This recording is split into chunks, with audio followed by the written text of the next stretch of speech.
نمی خانه شاهنازه سعیدова روز به روز زیاد می شود و او باید پیوسته قالین و کرپچه های خانه اش را خشک کند. خانه ما همه تره، نمک، بوی نمیکنه خانه‌مون، نه اگرات می شود، نه یگون چی. مشکل شاهنازه از همین زهبور نزد خانه اش است که دیر باز آن را تازه نمی کنند. همه چی است؟ آب که بسیارش هم مورپار همه میسمیاد. این مشکل ساکنان کوچه محمد علی شریف و ناحیه فرخار از بهار آغاز یافته تا سردی ها ادامه می کند. این زهبور از جماعت درقد تا غلبه درازی دارد و پایاناب دهات این جماعت ها به آن می ریزد.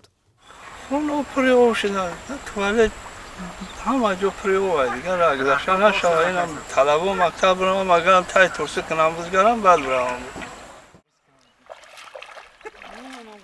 ساکنان میگویند 2 سال می شود به این حال گرفتارند. از مقامات جز وعده تازه کردن زهبور چیزی دیگر ندیدند.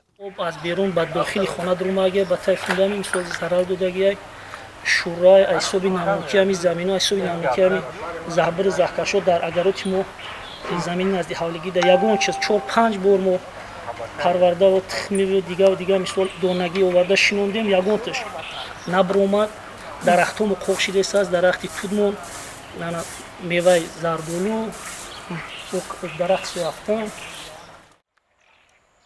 از خواجگی آب ناحیه فرخار به آزادی گفتند که تلاش دارند یک اکسکواتور کلان پیدا کرده زهبور را تازه کنند.